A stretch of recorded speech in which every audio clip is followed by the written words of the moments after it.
Praise God. Sige po, let us stand up. Let us begin to fill this place with adoration and worship sa Panginoon. Merry Christmas, Light Church! Hallelujah. Sige po, pwede yung palampakan natin ng Lord. And let the joy of the Lord fill this house today as we worship Him. God, we thank you. We welcome your presence. We worship your name. We declare that you are good. Sa lahat ng panahon, Panginoon, you deserve our best worship. Jesus, come on, church, we sing. Joy to the world, the Lord is come. Let earth receive her King. Let every heart prepare Him room, and nature sing, and nature sing.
you, Jesus.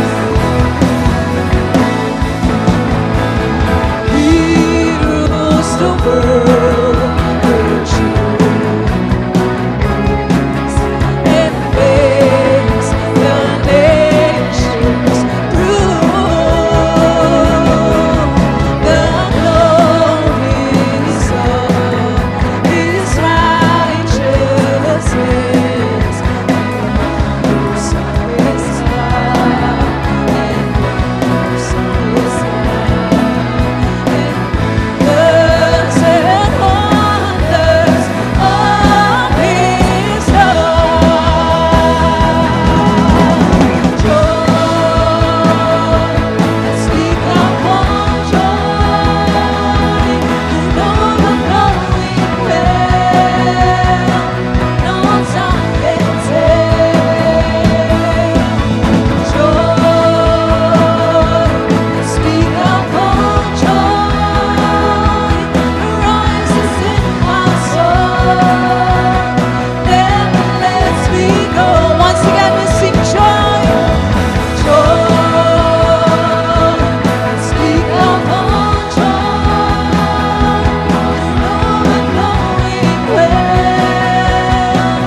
Thank you, Jesus. To herald angels sing glory to the newborn King. Peace on earth and mercy mild, God and sinners reconciled. Joyful all nations rise, join the triumphs of the skies. Peter angelic hosts proclaim, Christ is born in Bethlehem. On the herald angels sing glory to the newborn King. Hallelujah, thank you, God. Oh, glory to you, Jesus. Oh, we worship our King today. Come on, church, we sing. My highest heaven adore, Christ the everlasting Lord. Late in time, behold Him come, offspring of the Virgin's womb. Hail the pleasure God had seen, hail the incarnate in me. This is man with unto them,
And this time po, Light Church, I know everyone is excited na batiin po ang bawat isa. Kaya po, iikot po tayo for 60 seconds. Come on, batiin po natin ang Merry Christmas, hello, hi ang bawat isa.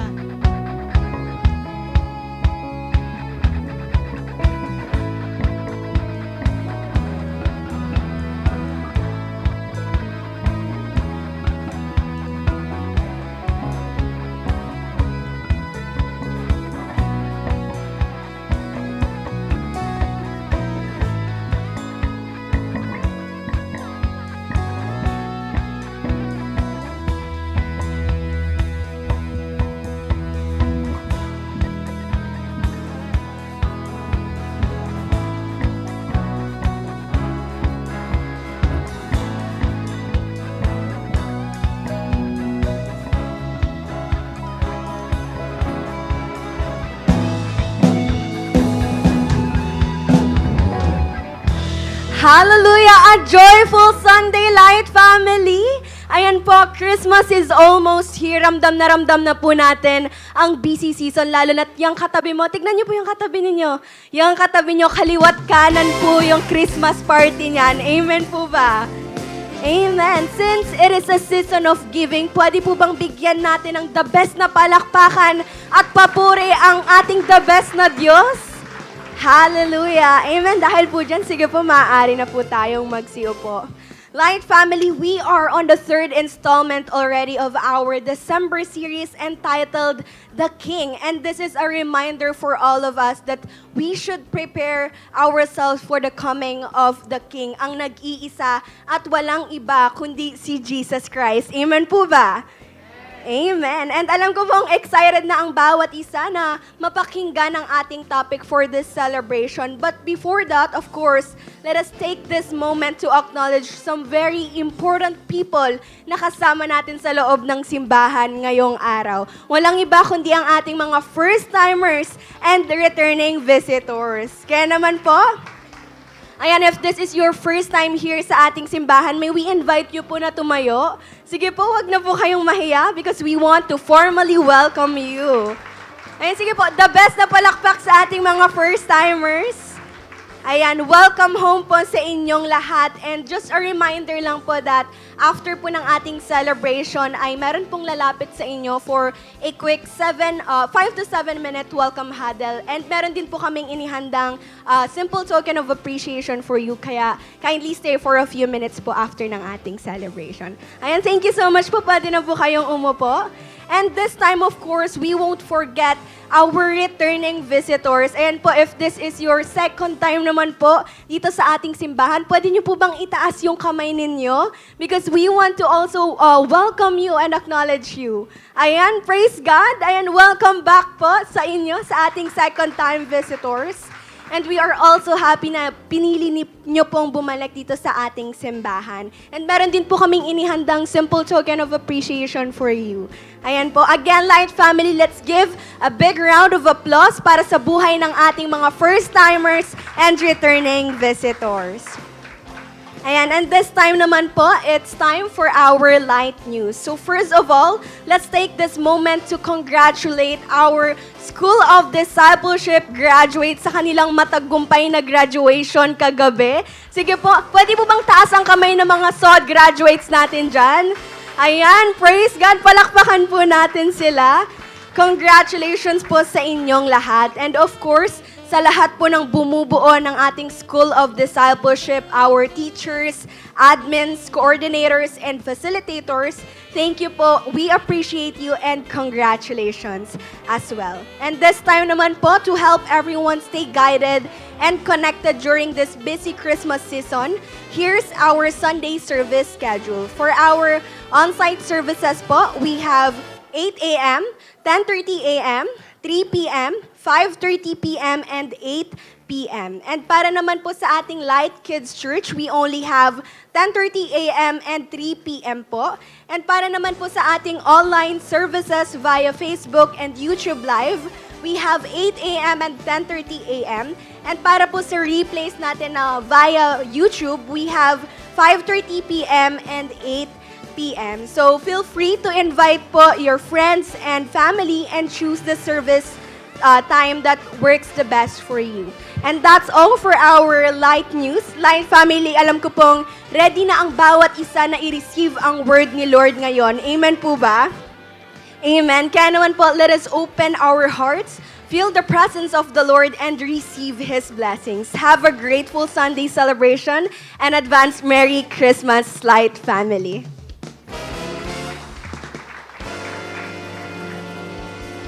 Yan po.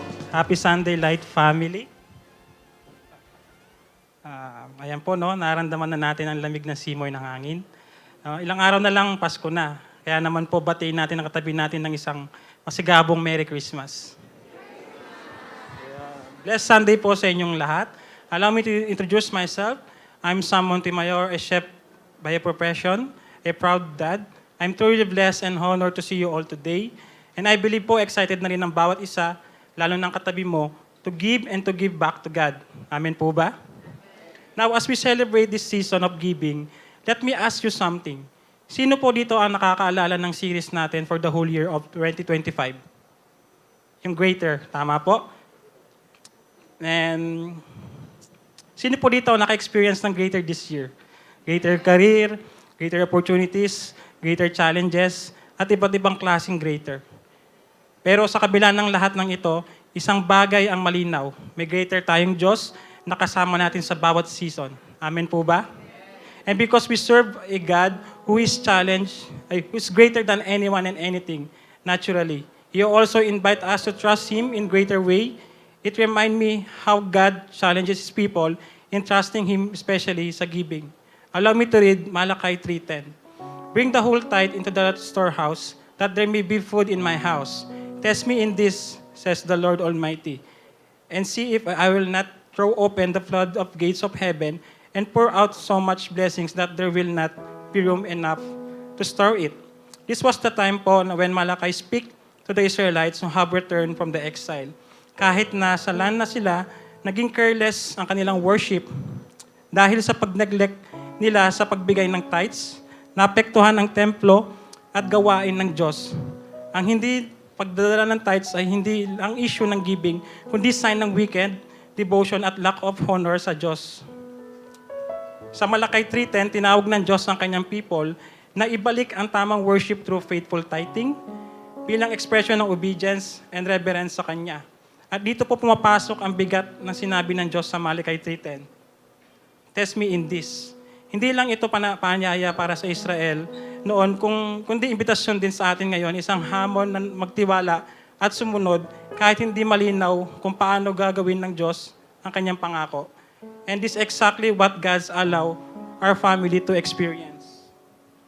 Let me share my testimony kung paano namin sinubukan magtiwala at sumunod at kung paano pinatunayan ng Diyos ang kanyang faithfulness sa buhay ng aming pamilya ngayong taon. This year po talagang sinubog ang faith namin pagdating sa pagbabalik sa Diyos.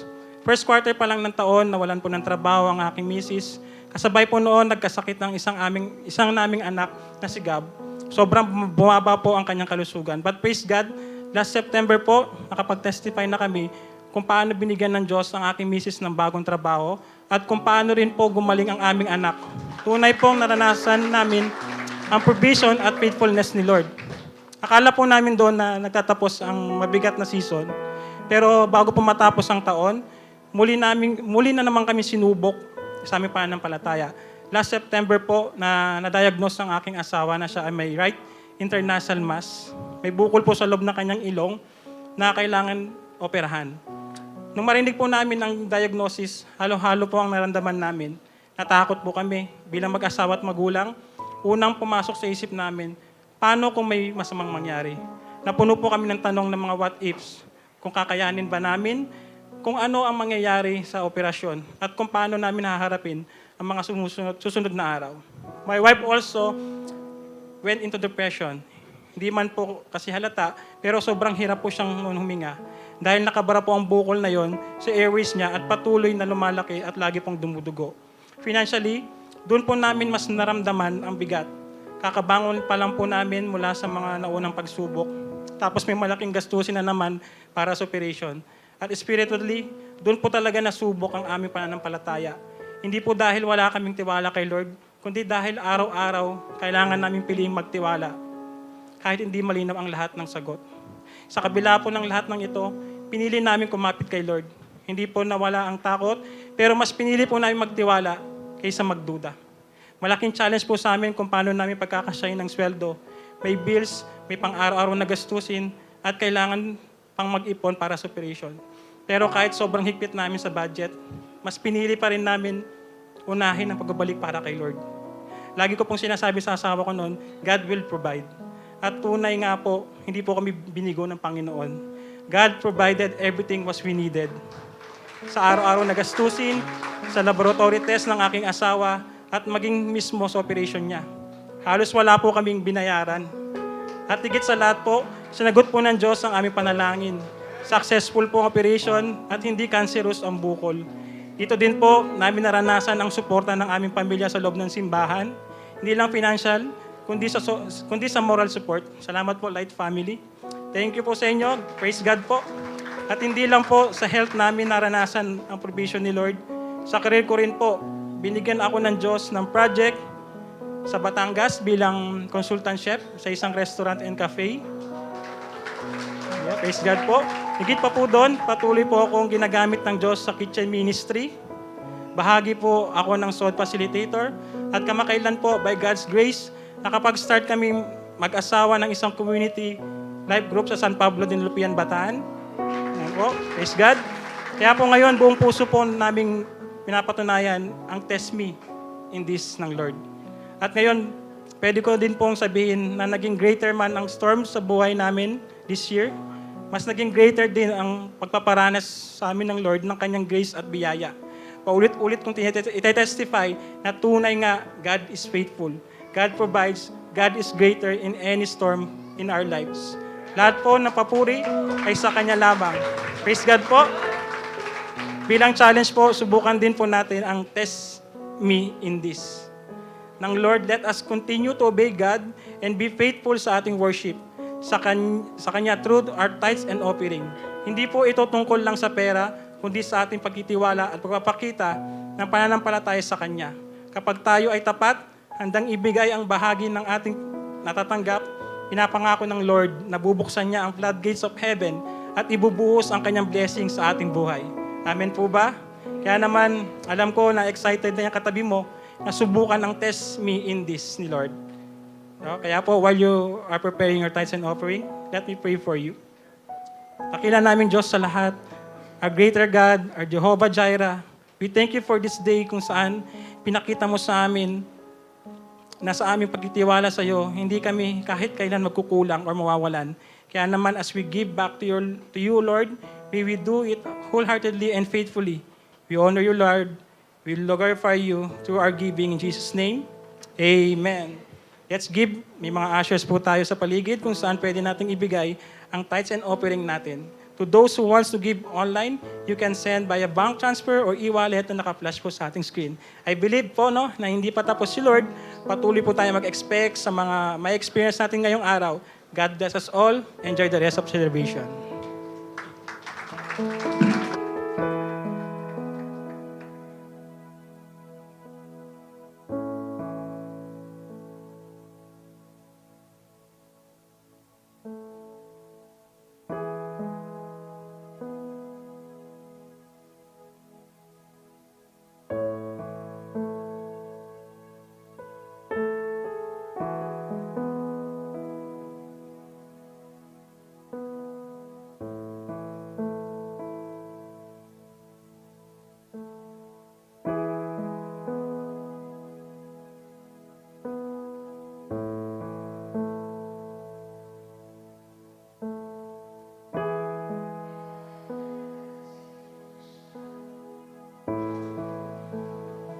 Ayan po, if you are ready to worship Him, come on, you can offer Him a sacrifice of worship. You know, if Jesus gifted us a gift of life, you know how to worship Him. You will give Him the best worship that you can offer to Him. Sige, lapit ka sa Panginoon. And just for His presence, come on, ask the Holy Spirit to move in this place, to move in our hearts. For our God is holy. good. He is our Savior. Lord, we thank you, Panginoon, for the gift of life, God, that you've given us. That's why, Lord, we come to you and offer this worship to you, Panginoon, wholeheartedly, God. Thank you, Jesus. Oh, we worship you. Oh, we glorify your name, God. Thank you, Jesus.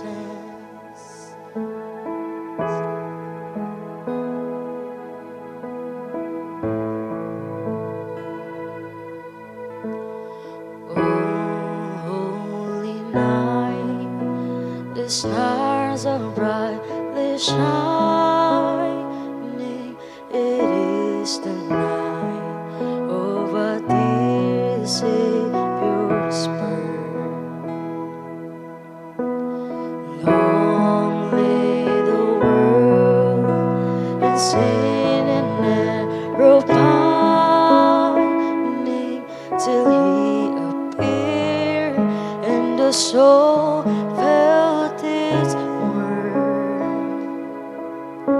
A thrill of hope, the weary world rejoices, for yonder breaks a new and glorious morn.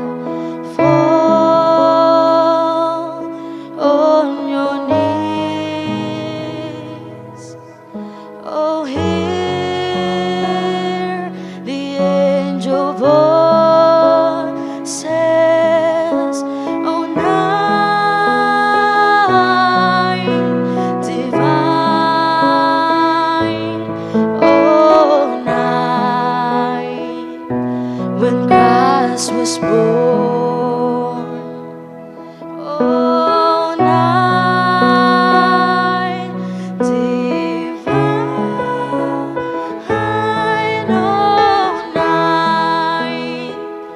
Oh, night divine.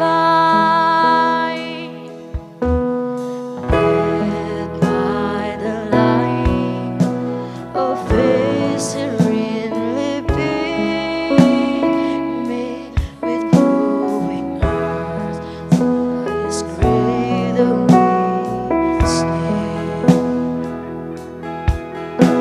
Surrounded by the light, stars sweetly gleaming,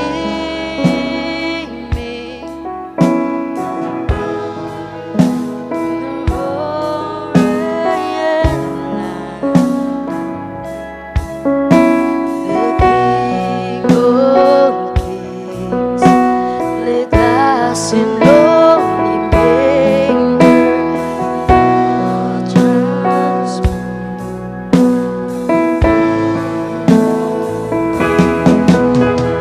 fall on your knees. Oh, hear the angel voices. Oh, night divine. Oh, night when Christ was born. Oh, night divine.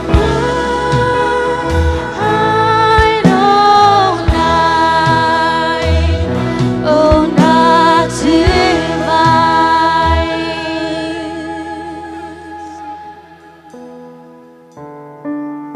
Jesus. Come on, just continue to adore Him, the King of Kings. Come on, He is our light.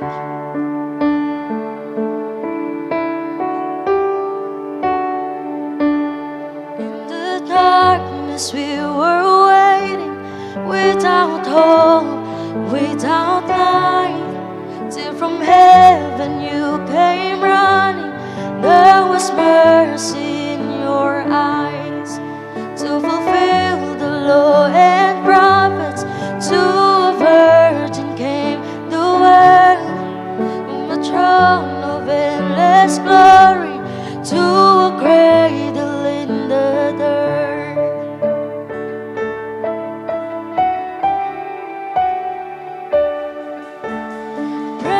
Praise the Father, praise the Son, praise the Spirit, three in one. God of glory, majesty,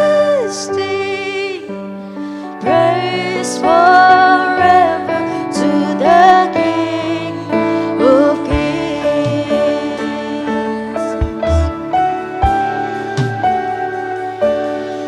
To reveal the kingdom coming and to reconcile the lost, to redeem the whole creation. You did not despise the cross, or even in your suffering, you saw to the other side. Knowing this was our salvation, Jesus for our sake you died. Oh, praise the Father, praise the Father, praise the Son, praise the Spirit, three in one. God of glory, majesty, praise forever to the King of Kings.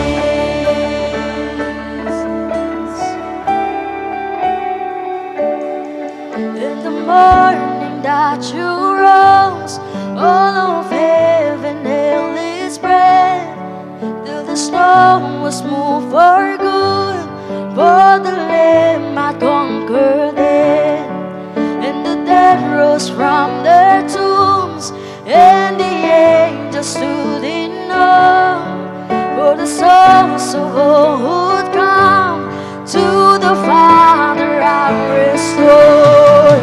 And the church of Christ was born, and the Spirit lit the flame. Now this gospel truth of love shall not dim, shall not fade. By His blood and in His name, in His freedom I am free. For the love of Jesus Christ, who has resurrected me. Oh, praise the Father, praise the Father, praise the Son, praise the Spirit, three in one. God of glory, majesty, praise forever to the King of Kings. Praise the Father, praise the Son, praise the Spirit, three in one. God of glory, majesty, praise forever to the King of Kings. Come on, you continue to worship God, the King of Kings, the Lord of Lords. Glorify your name. Oh, you are full of glory. You are full of beauty, God. Oh, we praise your name.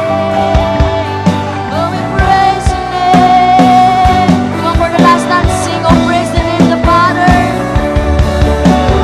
Praise the Father, praise the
palakpakan po para sa Panginoon.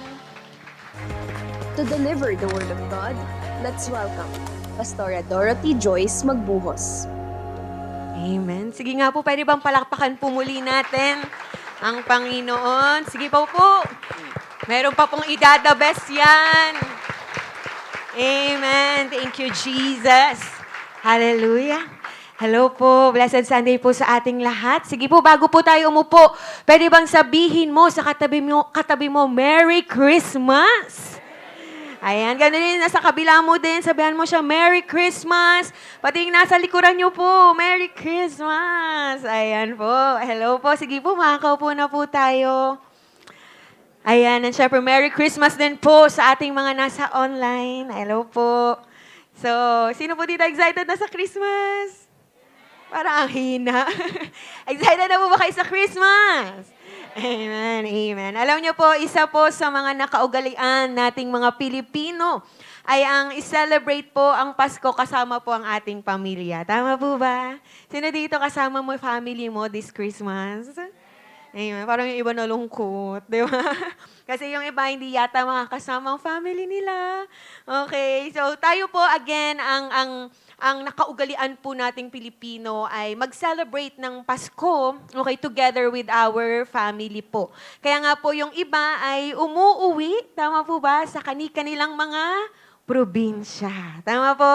Para po makapiling ang kanilang pamilya this Christmas. And maybe po, meron sa atin dito, wala siya ngayong 10:30. Okay? Kasi baka nasa online na siya, kasi nasa province na siya. Tama ba? Nakauwi na siya sa kanila. Or maybe mamaya after the service, may uuwi ba dito? Sa province nila? Or may work ka pa? Tama ba?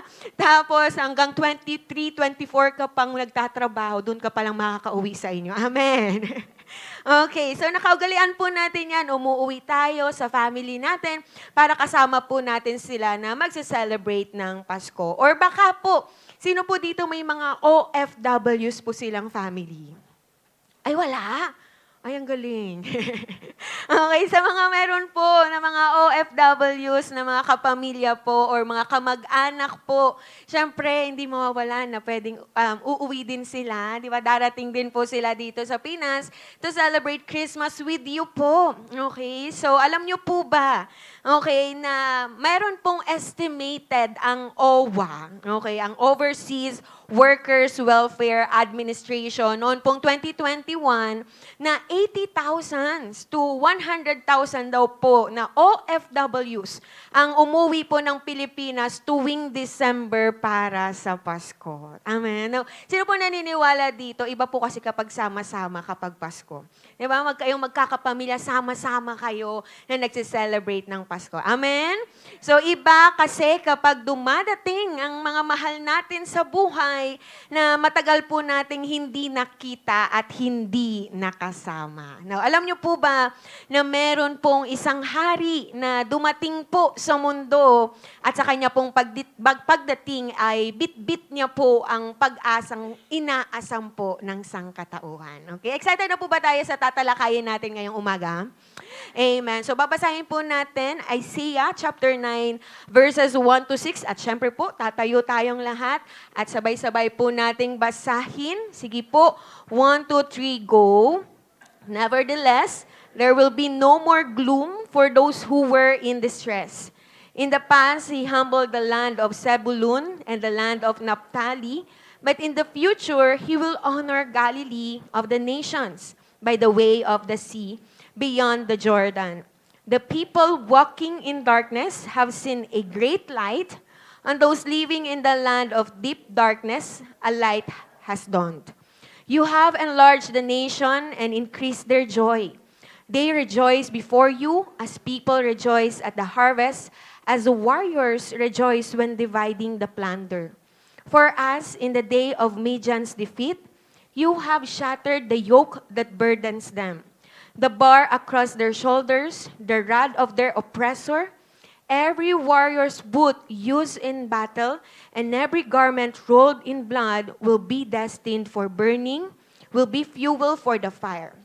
For to us, a child is born, to us, a son is given, and the government will be on his shoulders, and he will be called a wonderful counselor, mighty God, everlasting Father, Prince of Peace. Amen. Para po sa third part ng series nating The King, ang title po natin ngayon ay The King Has Come. Amen. Pero po bang palakpakan natin si Lord?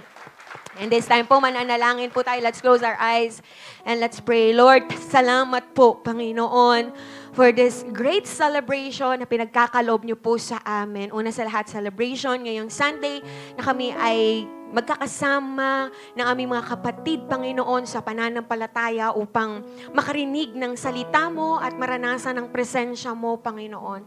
At pangalawa, Panginoon, salamat for the celebration of Christmas. Lord, you are the reason bakit po namin sineselebrate ang lahat ng ito. At Lord, sa aming pong tatalakayin ngayon, mga pag-uusapan ngayon, may we see, Lord God, and may we understand, Panginoon, maintindihan namin ng maigi bakit ka dumating. At Lord, makita namin ang kadakilaan mo, O Diyos, sa buhay po naming lahat. Lord, dalangin ko din na patuloy kami na makapag-focus sa iyong salita, maintindihan po namin itong maigi, and I rebuke any hindrances right now in the name of Jesus. Tulungan mo kaming intindihin nito, Panginoon, according sa kung paano mo itong gustong ipaintindi po, Panginoon, sa aming lahat. Thank you, Lord. Have your way at gamitin mo lamang din ako bilang iyong mouthpiece sa iyong mga anak. We love you, God, and we praise your name. In Jesus' name, amen, amen. Sige po, makakaupo na po tayo. Okay, so ang Isaiah po, yung binasa po natin kanina, ay naisulat po sa panahon po ng mga hari ng Juda na sina Uzziah, Jotham, Ahaz, and Hezekiah po. So, tinawag po ng Diyos si Isaiah primarily po para mag-prophesy sa kingdom of Judah. Okay?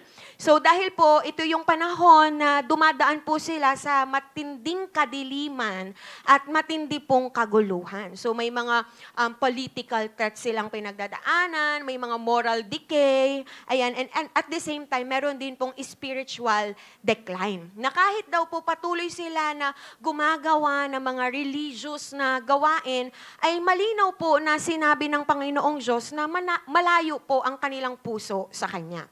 Now, sa mga unang chapters po, kung babasahin natin ng Isaiah, kinondem po ng Lord ang mga empty worship. Okay, yung mga rebellion nila, yung mga pride at yung mga injustices po nila. Na sa halip po na magtiwala kay Lord, sa halip po na dumepende kay Lord, ang nangyari po ay mas pinili po nila, pati po ng mga leaders nila, lalong-lalo na po si Haring Ahaz, na umasa po sa sarili nilang talino at sa mga political alliances or partner po nila. Now, dahil po dito, ipinahayag po ng Diyos ang kanyang judgment.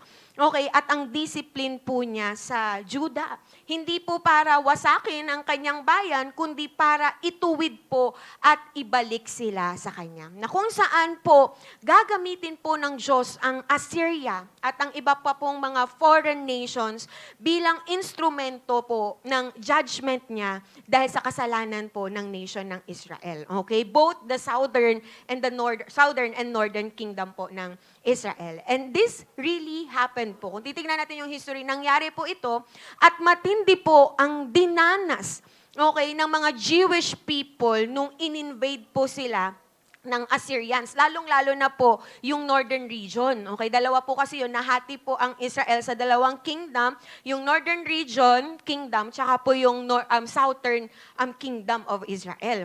Okay, so yung southern, yun po yung Judah, yung northern, Israel po yung tawag doon. So, ang tawag dito, nasako po, or na-conquer po ng Assyria, okay, ang northern region. Okay, kaya po sila po talagang naapektuhan ng invasion po ng Assyria. Pero sa gitna po ng takot at kadiliman na ito, makikita natin na nagbigay po ang Diyos ng pag-asa. Okay? Doon po sa chapter 9, verses 1 to 6, yung binasa po natin kanina, ipinahayag po doon ng Diyos na may isang hari na darating na magiging tunay na pag-asa ng bayan sa gitna po ng kadiliman at ng kaguluhan. At ito po actually ay messianic prophecy na tumutukoy po walang iba kundi kay Jesus Christ na ating pong tagapagligtas. At na-fulfill nga po itong prophecy na ito nung dumating po ang ating Panginoong Jesus bilang sanggol, At iyon po ang kauna-unahang Pasko at ito po ang dahilan kung bakit nagdiriwang po tayo ng Pasko ngayon. Amen? Kung bakit ang lahat or ang buong Kristyanismo ay nagsiselebrate tuwing Pasko. Amen? At sa pagdating po niya, dala po niya ang tunay na kalayaan, tunay na kapayapaan at tunay na pag-asa. So ngayon po, pag-usapan natin, how did the coming of the King bring hope to the world? So sa madilim at magulong mundo, okay? Paano po nagdala ng pag-asa sa mundo ang pagdating ng hari? Okay? So unang-una is, the world was lost in darkness, but the King brought light. So ang mundo ay nalugmok sa kadiliman, ngunit dinala ng hari ang liwanag. Now, ang sabi po sa verse 1a, nevertheless, there will be no more gloom for those who were in distress. Now, yung salita pong gloom, can you say gloom? Now, yung gloom po dyan ay continuation po ng sinabi po sa Isaiah chapter 8 verse 22, na kung saan sinasabi po doon ang dadanasin nilang panahon ng kaguluhan.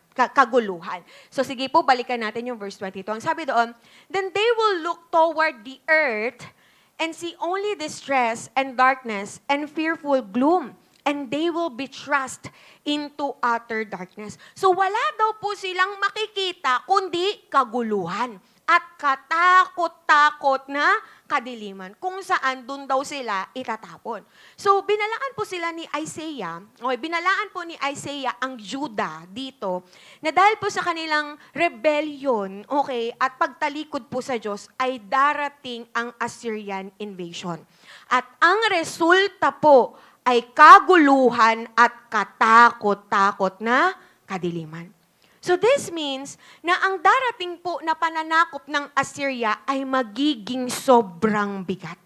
Especially po para sa mga northern kingdom or sa northern kingdom ng Israel. Particularly, ang nabanggit sa verse is Zebulun at land of Naphtali. Kasi po, base po sa history, ang northern kingdom ng Israel po talaga ang na-conquer at dinestroy po ng Assyria. Now, inatake din po nila ang southern kingdom, yung Judah po, pero hindi po talaga nila na-conquer. Okay? So, pinoteksyonan ng Diyos ang Judah. Pero ang northern kingdom po, ang talagang naapektuhan, nung invasion nitong Assyria. Okay? Kaya nga po, ang sabi sa Isaiah 9:1b, in the past, He humbled the land of Zebulun and the land of Naphtali. Okay, so sila po ay nasa northern, kingdom or northern region po ng Israel. So sila po ang most severely na naapektuhan ng sakupin ng Assyrians ang Israel. So na-experience po talaga nila ang matinding kadiliman. To the point po na ang sabi po sa Isaiah 9:2, the people walking in darkness. So, ibig sabihin, yung mga tao na yun ay what? Namuhay, naglakad saan daw? Sa kadiliman. At ang darkness po ng tinutukoy dyan, una sa lahat, it is spiritual blindness. Spiritually, mga bulag sila. Okay? Yung pagiging bulag po nila sa katotohanan pagdating kay Lord. Paulit-ulit na pagsuway po nila kay Lord at hindi po nila nakikita yung sarili nilang mga kasalanan, hindi nila nakikita yung mga sarili nilang pride, hindi nila nakikita yung sarili nilang rebellion. Bulag po sila hindi dahil wala si Lord, hindi dahil walang Diyos. Bulag sila dahil ayaw nilang makinig kay Lord. Are you here? Another na kadiliman po na tinutukoy dyan is yung hopelessness po nila. Bakit? Yung feeling na wala na silang pag-asa. Nababalik pa yung dating sigla, yung dating karangalan na meron sila. Kasi talagang na-conquer po sila ng Assyria. And also po, sa panahon po ng ating Panginoong Jesus, ang lugar po nila ay tinuring ng mga Hudyo na marumi at sumasamba sa mga Diyos-Diyosan. Hopeless. Another po na darkness na nararanasan nila is fear, takot. Ikaw ba naman masakop ka ng makapangyarihan na bansa? So napuno sila ng takot, isipin mo, kinontrol po sila ng Assyria, na sumakop sa kanila. Tapos po, alam niyo po ba, na may iba pa sa kanila ay dineport sa iba't ibang parte ng Assyrian Empire. Nakakatakot. Another na darkness po na naranasan nila, emotionally and mentally exhaustion. Mga sugatan, pagod, puno sila ng mga pangamba. And lastly, mga ligaw sila. Lost. Yung darkness na nararanasan nila, ligaw sila, hindi nila alam na yung direksyon ng buhay nila and they don't know their purpose anymore. So kahabag-habag, tama ba? Yung sitwasyon nila. Pero ano pong kasunod nung verse, nung prophecy? Ang sabi sa verse 2, the people walking in darkness, sila daw na namuhay, naglakad sa kadiliman, have seen a great light. Hallelujah. On those living in the land of deep darkness, a light has dawned. So, ang sinasabi ng Diyos dito ay hindi mananatili magpakailanman ang kadiliman sa lupain na nagdusa, which is ang northern region ng Israel. At bakit Zebulun at Naphtali ang specifically na nabanggit sa verse? Kasi alam niyo po ba na ang Zebulun at ang Naphtali ay nasa region po ng Galilee at tinatawag ang mga ito na Galilee of the Gentiles. Now, importante po itong Zebulun at Naphtali. Bakit po? Dahil nung na-fulfill po itong prophecy, itong Isaiah 9, okay, ang sabi po in Matthew 4, 12-17, nang mabalitaan ni Jesus na nakulong si Juan, bumalik siya sa Galilea. Pero, hindi na siya nanirahan sa Nazareth, kundi sa Capernaum, isang bayan sa tabi ng lawa ng Galilea at sakop ng Zabulon at Naphtali. Sa ganitong paraan ay natupad ang sinabi ni Propeta Isaias. Ang lupain ng Zabulon at Naphtali ay daanan patungo sa lawa at nasa kabilang ng ilog ng Jordan. Ang mga lugar na ito'y sakop ng Galilea at tinitirahan ng mga hindi Hudyo. Nabubuhay sa kadiliman ng mga tao roon, ngunit makakakita sila ng matinding liwanag. Kahit nasa kadiliman sila at natatakot mamatay, maliliwanagan sila. Simula noon, nangaral na si Jesus. Amen? So, ano ibig sabihin nito? Yung verses 13-16 ay direktang quote mula sa Isaiah. Amen? Na binasa natin kanina. So, natupad po ito sa ministeryo ng ating Panginoong Jesus. Na kung saan sinabi po sa verse na binasa natin, tumira daw po siya saan? Capernaum. During po ng main part ng public ministry niya. At alam niyo po ba na ang Capernaum ay nasa tabi po ng lawa ng Galilee sa area po ng Zebulun at ng Naphtali. Ayan, I think may picture tayo dyan. So mapapansin niyo po, nagturo daw po at nagminister ang Panginoong Jesus saan? Sa Galilee. At alam niyo po ba, nakaramihan po ng kanyang mga himala at pangangaral ay what? Sa nangyari sa northern region ng Israel. Meaning, ang lugar na dating inalipusta, ang lugar na dating nasa kadiliman, puno ng Gentiles, malayo sa religious center ng Jerusalem, ay nakakita at nakaranas ng liwanag. Mabay bang palakpakan natin si Lord? So, nagkaroon ng big shift ng pagpapalit from darkness to light. Mula sa kadiliman, papunta sa kaliwanagan. Hallelujah. Sabi mo nga sa katabi mo, light. Amen. Yung lugar na napuno ng sugat, lugar na napuno ng kahihiyan, at namuhay sa kadiliman ay nakaranas ng liwanag. Listen, literal, nanirahan, nanahan, at naranasan po nila ang liwanag. Walang iba kundi ang Panginoong Jesus. He is the light. Amen? He is the great light. Now, bakit si Jesus Christ ang great light? Una, dahil si Jesus ang light na nagmula sa Diyos. Sabi sa John 8:12, sinabi ni Jesus, I am the light of the world. Siya ang liwanag na naghahayag or naghayag ng katotohanan tungkol sa Diyos, tungkol sa kasalanan ng tao at tungkol sa kaligtasan. Pangalawa, bakit siya ang great light? Dahil siya ang nagdala ng pag-asa sa gitna ng matinding dilim. Balikan natin yung Isaiah chapter 9, verses 2-5. Ganda nito. Ang sabi, nakakita ng isang maningning na liwanag ang bayang matagal nang lumalakad sa kadiliman. Sumikat na ang liwanag sa mga taong naninirahan sa lupaing balot ng dilim. Or balot ng dilim. Pinasigla mo ang kanilang pagdiriwang. Dinagdagan mo ang kanilang tuwa. Nagagalak sila na parang panahon ng anihan at parang mga taong naghahati-hati sa nasamsam na kayamanan. Sapagkat binali mo ang pamatok ng kahirapan at mga bigatin sa kanilang balikat ay pinasan. Pamalo ng mga mang-aapi iyong binali tulad sa media na iyong ginapi. Ang panyapak ng mga mandirigma at ang lahat ng kasuotang tigmak sa dugo ay susunugin. Ibig sabihin, sa pagdating po ng ating Panginoong Hesus, dala niya ang liwanag ng pag-asa, liwanag ng kagalakan, at liwanag ng katagumpayan. Amen? At sa pamamagitan po ni Jesus Christ, nagkaroon po ng kalayaan mula sa kasalanan at sa pang-aapi ng kaaway. Kaya nga po, hindi na kailangang manatili ng tao sa dilim.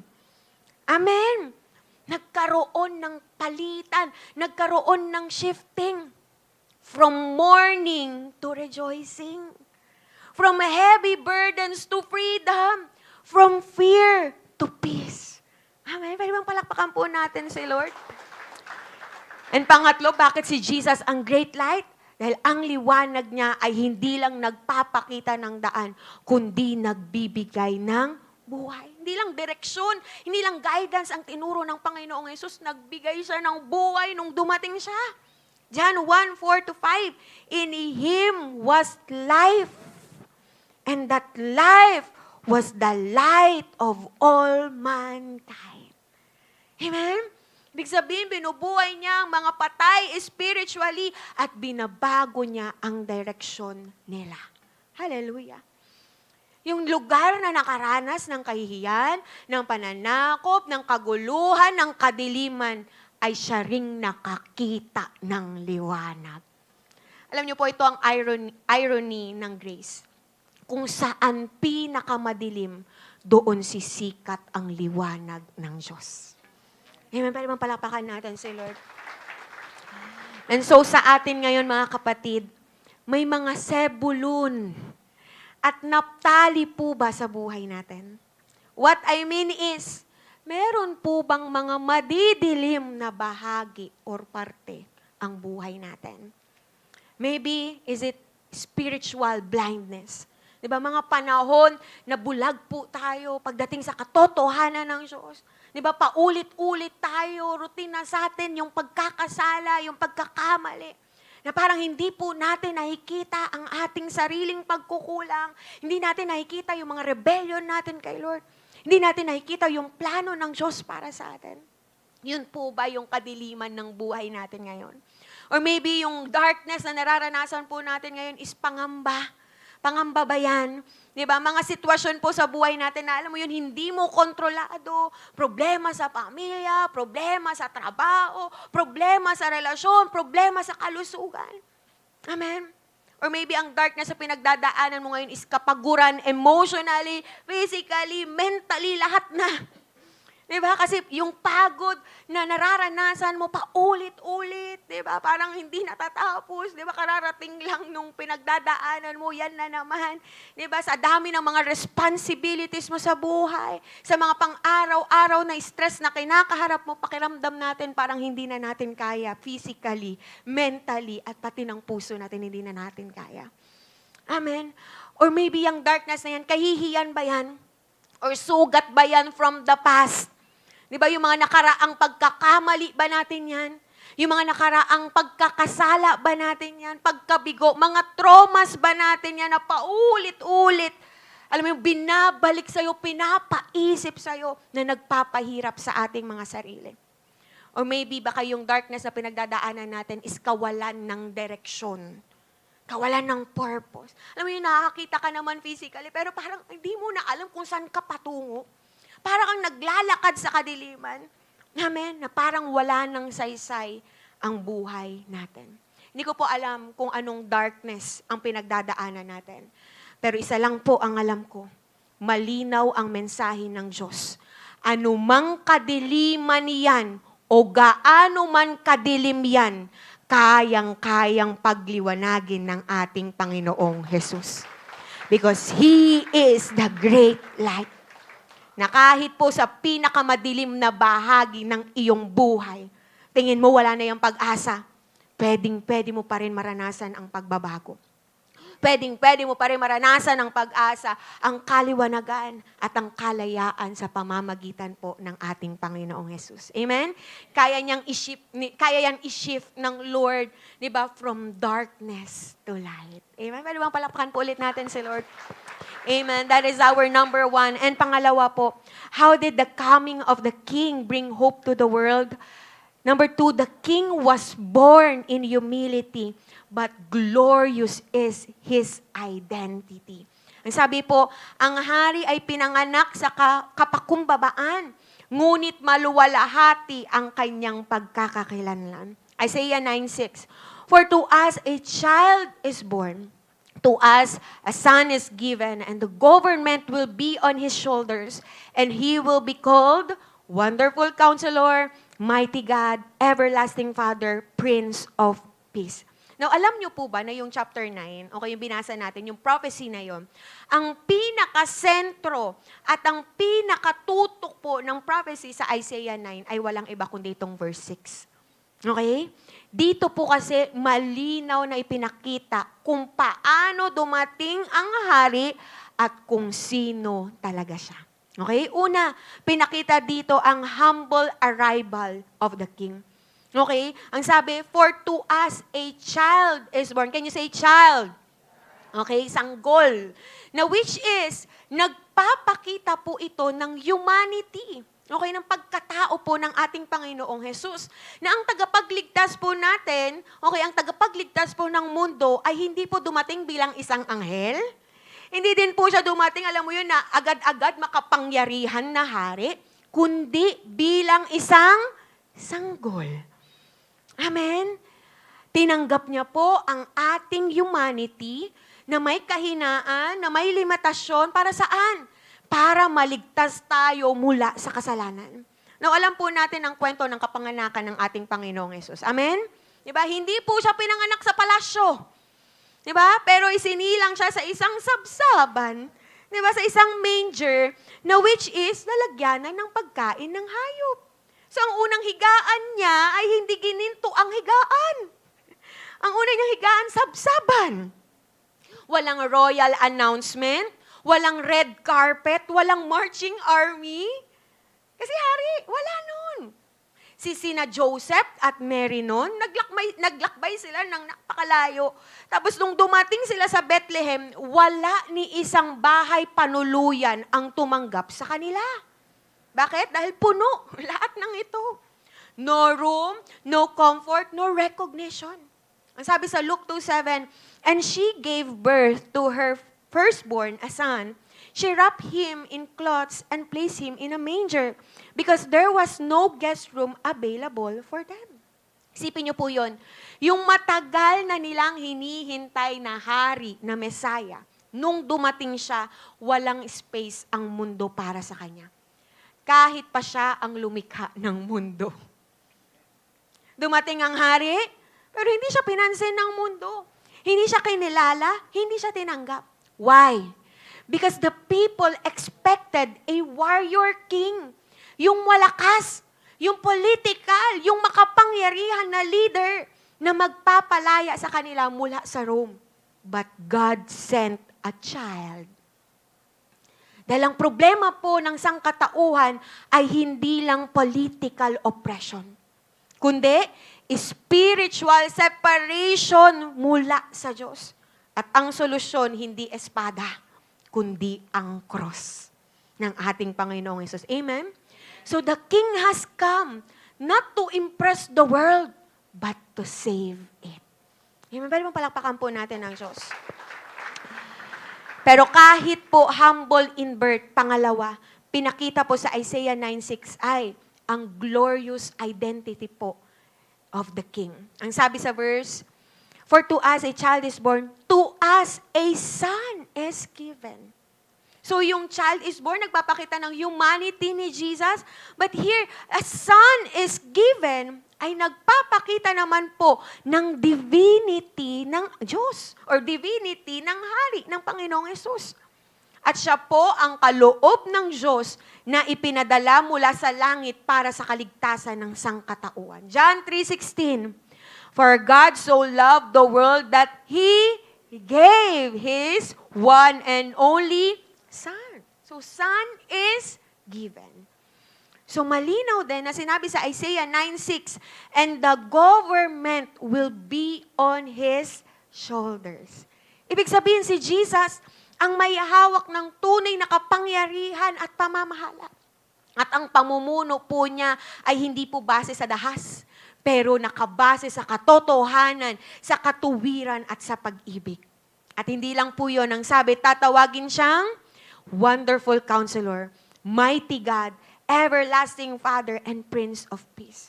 So ang kanyang pangalan po, mga pangalan po na ito ay naghahayag po ng kanyang kaluwalhatian. Unang-una, yung Wonderful Counselor. Ibig sabihin po, siya ay mayroong perfectong karunungan, perfect na karunungan. Hindi po siya nagkakamali. Ano pa? He is the mighty God. Hindi lang po siya guro, hindi lang po siya propeta, hindi lang po siya tao, na tulad ng sinasabi po ng iba. Siya po ay Diyos din na makapangyarihan sa lahat. He defeated sin, He defeated darkness, He defeated demons, and He even defeated death. Siya ang Diyos na nagtagumpay doon sa cross. Amen. Sige, palakpakan po natin si Lord. And another na pangalan niya na nagpapakita ng glory niya, He is the everlasting Father. This means wala pong katapusan ang kanyang pag-aaruga. Amen. And lastly, siya daw po ang Prince of Peace. Siya ang nagdadala ng tunay na kapayapaan. Amen? Siya ang nag-ayos ng nasirang relasyon ng tao at Diyos. At siya ang nagbibigay ng kapayapaan kahit may problema at kaguluhan. Amen? So yan ang glorious identity ng ating hari. Although humble siya dumating, pero glorious ang kanyang identity. Amen? Now, sa panahon po natin ngayon, na puno ng confusion. Tama ba? Sa mundo natin, parang punong-puno ng mga confusion. Tandaan mo to, Jesus Christ is our wonderful counselor. Amen? Kapag nagugulumihanan ka sa mga desisyon na gagawin mo, di ba? Naguguluhan ka pagdating sa relasyon mo, sa direksyon na tatahakin mo sa buhay, may counselor ka na hindi nagkakamali at pwedeng-pwede mong lapitan. Amen? If you're going through fear and insecurities, tandaan mong si Jesus ang mighty God mo, makapangyarihan na Diyos mo. Sa mundong puno ng takot, di ba, puno ng sakit, puno ng mga uncertainties, may Diyos kang makapangyarihan at victorious. Amen? Ano pa? Kung nakakaranas ka ng mga abandonment, di ba, iniwanan ka, tandaan mo to, si Jesus ang everlasting Father mo. Kahit iniwan ka ng tao, hinding-hindi ka iiwan ni Jesus. Amen. Parang nagustuhan to ng katabi mo. Amen. At kung ang buhay mo ay dumadaan sa chaos, di ba, anxieties, kapaguran, problema, pagsubok, kadiliman, lahat na, si Jesus ang Prince of Peace ng buhay mo. Hindi man nawawala ang mga problema, nandiyan yan, di ba? Pero may kapayapaan kang hindi kayang ibigay ng mundo. Amen? Palapakan po natin si Lord.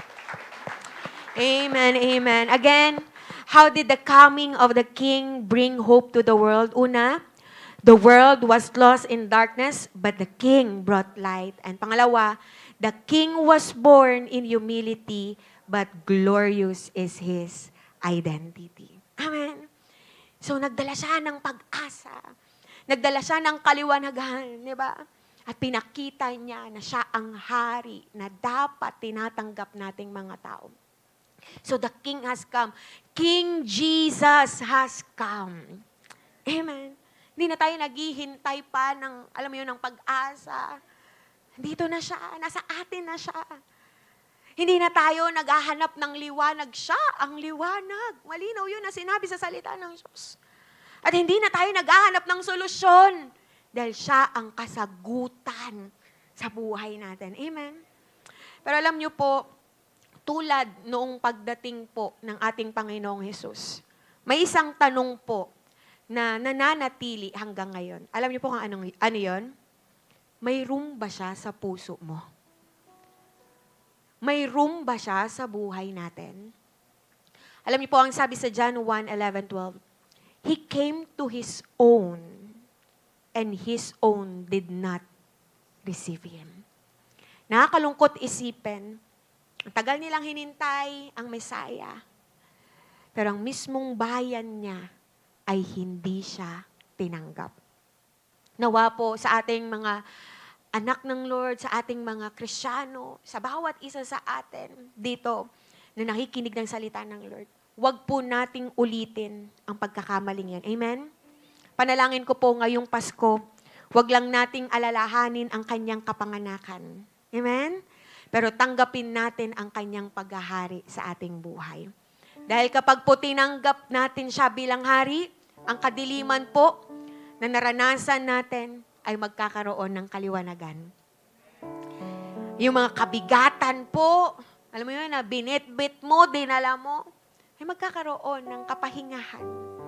At ang kaguluhan po na naranasan natin ay magkakaroon ng kapayapaan. Amen? So the King has come. And when the King comes, hope is born. Amen? May pag-asa. Kung tatanggapin lang natin siya sa buhay natin, may pag-asa. Hope is born sa buhay natin. That is why as an application sa ating lahat, una, let the light of King Jesus overcome every darkness in your life. Mga kapatid, ang liwanag po ng ating Panginoong Jesus ay hindi lang concept, hindi lang po siya idea na wow, mapapawaw ka pero hindi mo ma-experience. No.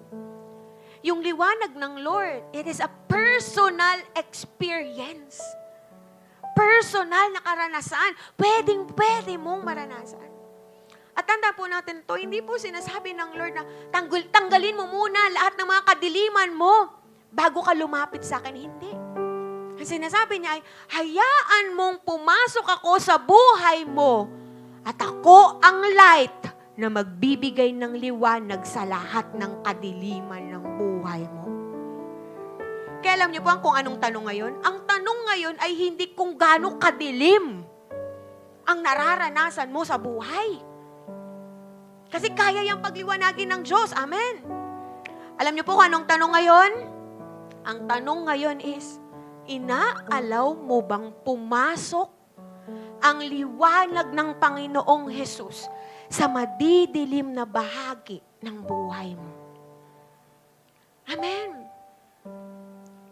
Kung may mga kasalanan pa na matagal mong tinago, matagal mong binitbit, pinanghawakan, hayaan mong ilantad at linisin yan ng liwanag ng Panginoong Hesus.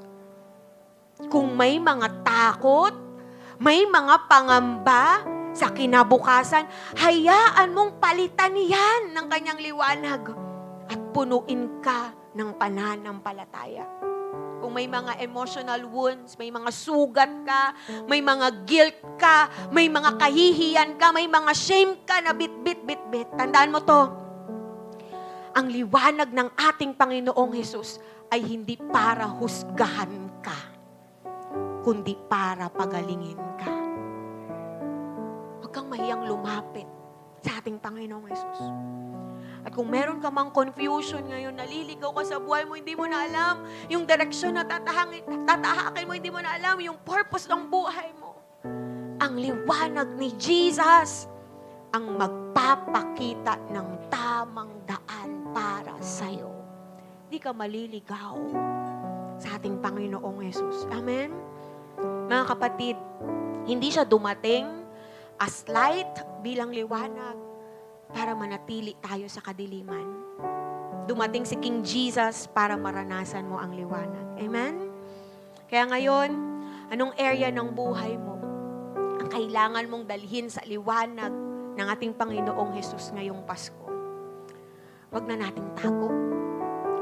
ibigay na natin sa Kanya, i-open na natin sa Kanya, at hayaan natin na mag-shift, magkaroon ng palitan, ng pagbabago ang buhay natin from darkness to light. Mula sa kadiliman, papuntang kaliwanagan. Amen? Ang pangalawa na gagawin natin, welcome Jesus and receive Him as King in every area of your life. Alam ko pong naintindihan na po natin na tagapagligtas natin ng Panginoong Yesus. Amen? Pero ang tanong po sa atin ay, hari ba siya ng buhay mo? O bisita lang? Na kung kailan mo lang siya gustong i-welcome, doon mo lang siya papapasukin, tapos kapag hindi mo siya trip i-welcome, papalayasin mo siya, papalabasin mo siya. Bisita lang ba siya ng buhay natin? Na mayroon lang mga, alam mo yung parte or aspeto ng buhay mo, natanggap mo siya, na welcome siya bilang hari, pero the rest hindi na. Alam niyo po mga kapatid, maraming tao ang masaya at tanggap po si Jesus Christ bilang tagapagbigay ng blessings. Ay, syempre, blessing yun. Masaya sila. Blesser ko si Lord yun, si Jesus yun.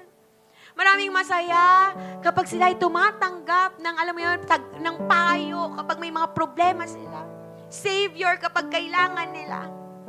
Alam niyo po, hindi lahat ay handang tanggapin siya bilang hari ng buhay nila. Why?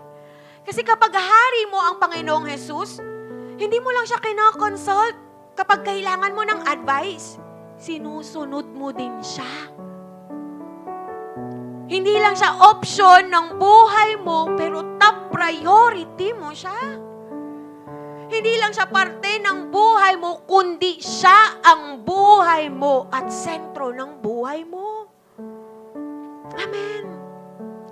Itong panalangin ko ngayong Pasko, nawa hindi lang bonus ang tatanggapin niyang katabi mo. Praise the Lord, may bonus siya.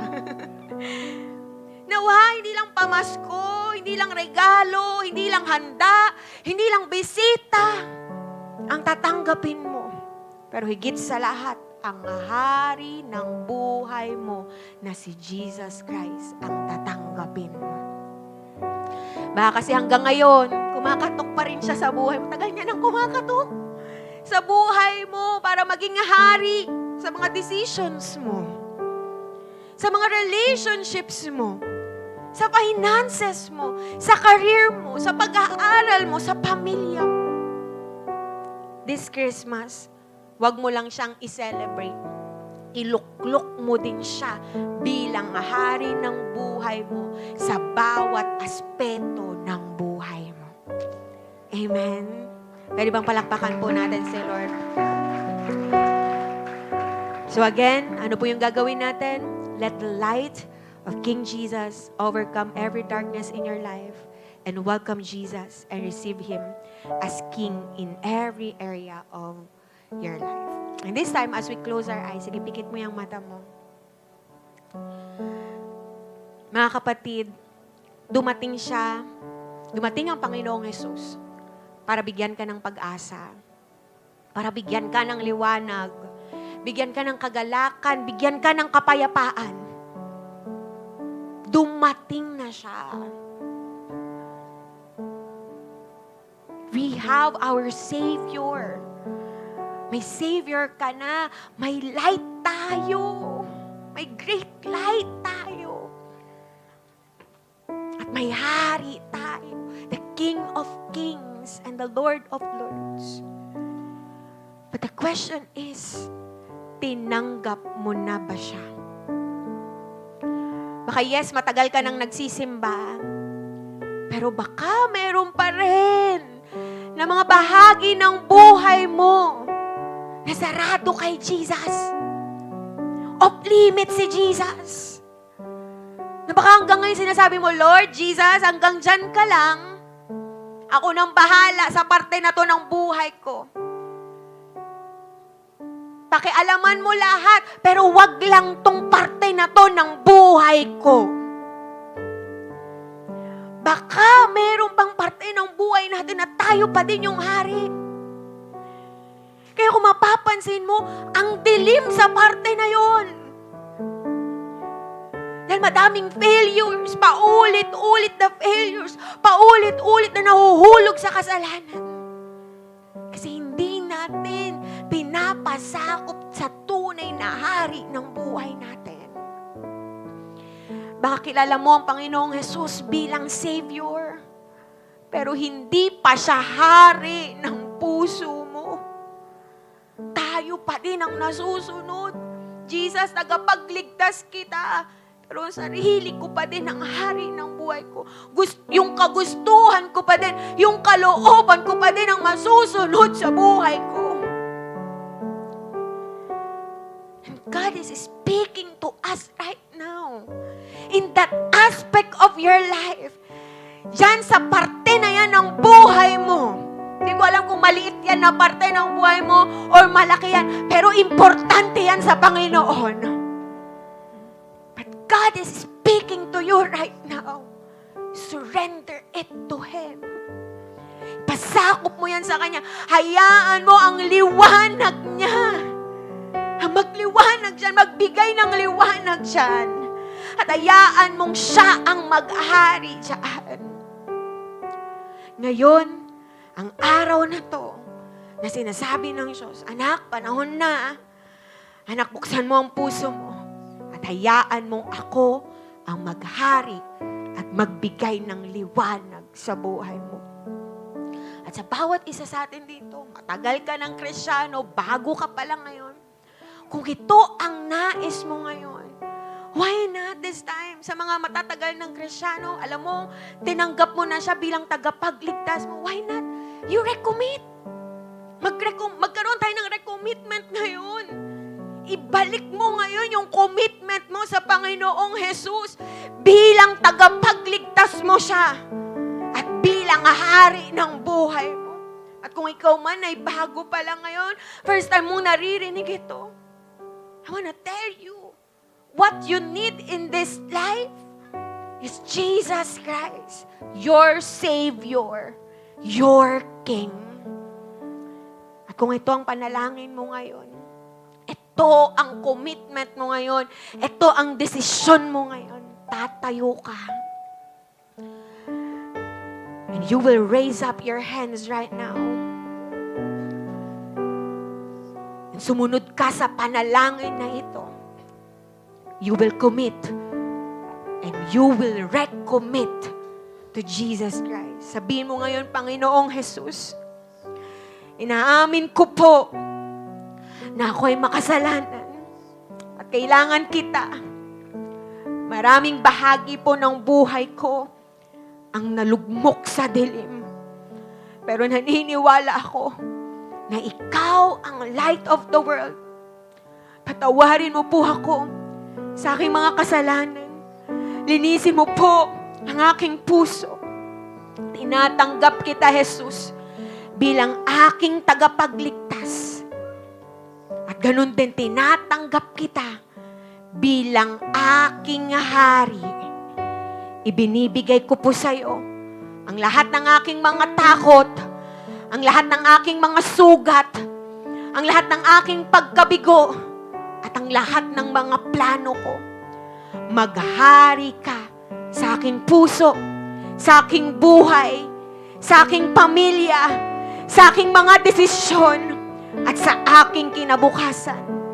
Mula ngayon, ikaw ang aking hari at ako ang iyong anak.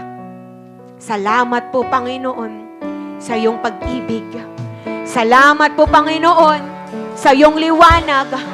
At salamat po, Panginoon, sa bagong buhay na pinagkakaloob mo sa akin. Come on. This time, worship the Lord right now. Raise up your hands and worship your King. Worship your Savior. Worship the light of the world. He is all you need. Desire for Him right now. Iluklok mo siya bilang hari ng buhay mo. Come on. At anumang kadiliman ng buhay mo ngayon,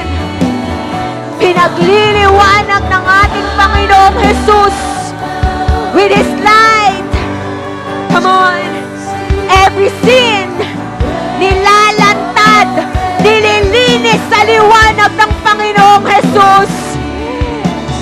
Every confusion, every fear, pinapalitan ng pananampalataya ng Panginoong Jesus. Ano man pagkaligaw mo, binibigyan ng direksyon, ng liwanag ng Panginoong Jesus. Kung minsan kang naligaw, nawala sa path mo sa Panginoong Jesus, binabalik ka ng liwanag ng Diyos sa tamang daan. Come on! Worship Him! Oh, thank you, Jesus! Oh, we praise you, our King! Thank you, Lord. You are the King of Kings. You are the Lord of Lords. We praise you. We worship you, Lord. Come on. Praise Him.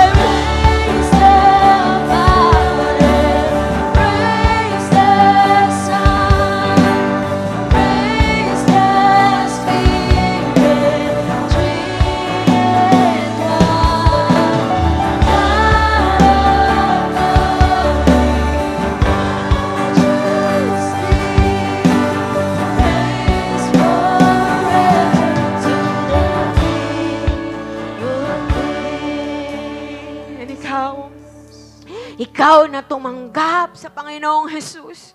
Hindi lang bilang tagapagligtas, pero bilang hari ng buhay mo. At ikaw na nakakaranas ngayon ng liwanag ng Diyos. Alalahanin mo ito. Kung sino siya sa buhay mo. He is the wonderful counselor. Siya ang sagot sa confusion mo. Siya ang sagot sa mga broken decisions mo sa buhay. He is the mighty God. Hindi lang siya tao, hindi lang siya guro, hindi lang siya propeta. Siya ay makapangyarihan na Diyos. Siya ang Diyos na nagtagumpay sa cross. He is the everlasting Father. Siya ang everlasting Father mo. Hindi ka niya iiwanan. Hindi ka niya pababayaan. Sa mundo na puno ng abandonment. Sa mundo kung saan nakaranas ka na iniwanan ka, pinabayaan ka, mananatili sa iyo ang Panginoong Jesus. Di ka niya iiwanan at pababayaan. Ang panalangin ko, ikaw, manatili ka din sa Kanya. Huwag kang bibitaw sa Kanya. Nalalahanin mo siya ang Prince of Peace ng buhay mo. Siya ang tunay na nagdadala ng kapayapaan. Siya ang nagbibigay ng kapayapaan sa'yo. Kahit may mga problema, kahit may mga pagsubok sa buhay, kahit may mga kaguluhan sa paligid natin, He is your peace.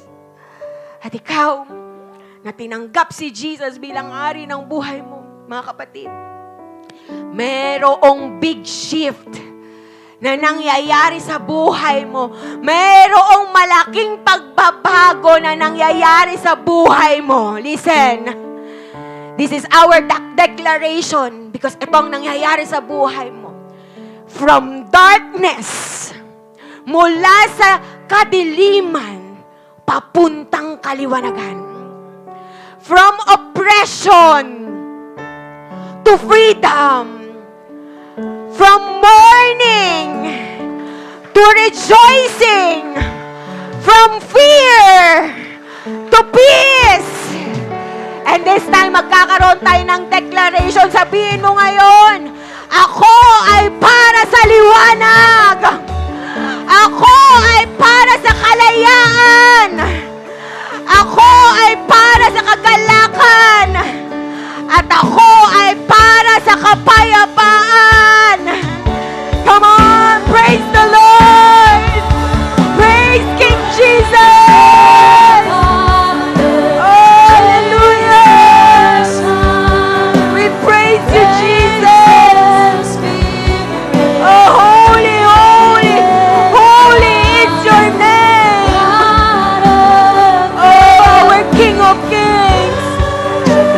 of Lords. We praise you. We praise you, God. Praise the Father, praise the Son, praise the Spirit, three in one. God of glory, majesty. Come on, praise Him. Nang may pasasalamat, praise Him na nirinisip mo na kung anong victory ang meron ng hari mo. Yun din ang meron ka. Receive it. Receive the hope. Oh, thank you, Jesus. God of glory, majesty, praise forever to the King of Kings. Praise the Father, praise the Son, praise the Spirit, three in one. God of glory, majesty, praise forever to the King of Kings. Come on, best cup offering to God. Best cup offering sa ating hari. Hari ng mga hari. Lord of Lords, Jesus Christ. Thank you, Lord. We praise you. Come on. Over Him the best love, the best praise, the best worship. Oh, there's more, more, more. You deserve it. Receive it, King Jesus. Receive it, King Jesus. Thank you, Lord. Hallelujah. Thank you, Jesus. We love you. We praise you. In Jesus' name. Amen. Amen. Hallelujah. There's a reason to celebrate. Come on, let's sing this to Jesus. Thank you, Lord, sa mga habol po ng kanilang tithes and offering. Lapit na lang po tayo dito sa harapan.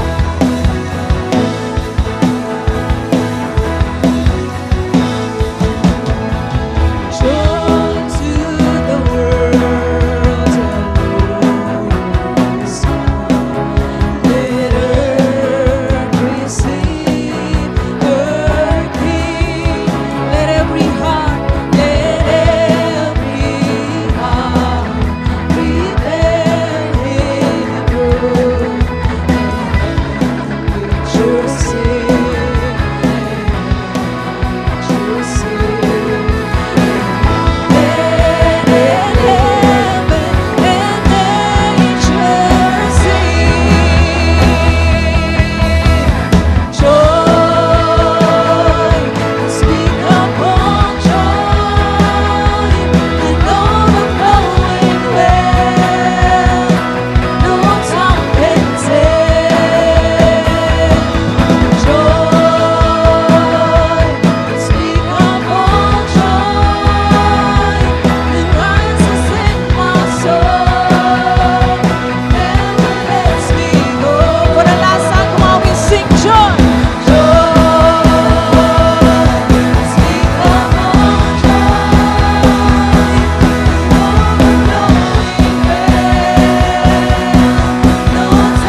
Itaas po natin ang ating kamay. And let's thank the Lord. Come on, ikaw mismo, pasalamatan mo ang Diyos. Thank you, Lord, for your word, for your presence, oh God. Salamat, Panginoon, sa kaliwanagan na pinagkalo mo po sa aming lahat. And even, thank you, Lord, for experiencing, for us, for letting us experience, Lord, yung kingship mo, Panginoon, sa buhay namin. Thank you, Lord. Masarap magpasakop sa'yo. Masarap sumunod sa'yo, Panginoon. Kasi alam namin ikaw ang pinaka nakakaalam ng the best para sa amin. You know, oh God, kung saan mo kami dadalhin, hindi mo kami ililigaw, Panginoon. Bagkus idadirect mo kami sa kalooban mo at sa kung anong best para sa amin. Thank you, Lord. Thank you, God. Walang ibang masambit ng aming mga bibig, kundi pasasalamat. And Lord, we will celebrate Christmas because of you. Yes, may mga handaan. Lord, may mga pamasko kaming matatanggap. Lord, may mga makakasama namin ng mga pamilya namin. But higit sa lahat, isa-celebrate kami dahil sa pagdating mo sa buhay namin at para sa kaligtasan namin. Thank you, Lord. Napakabuti mo. Salamat for this privilege, for this grace, for this wonderful love na binibigay mo po at pinaparana sa bawat isa sa amin. Thank you, Lord. Have your way, Panginoon. And Lord, patuloy ka naming sinasamba at pinapupurihan, tinataas ang ngalan mo sa aming mga buhay. Continue to be the King of our lives, oh God. And this time, receive the blessing of the Lord. The Lord bless you and keep you. The Lord make His face shine on you and be gracious to you. The Lord turn His face toward you and give you peace. Thank you, Father. Thank you, Jesus. And thank you, Holy Spirit. Sa iyo po, O Diyos, lahat ng papurit pagsamba. In Jesus' name. Amen. Amen. God bless po. Ingat po tayong lahat. And Merry Christmas po.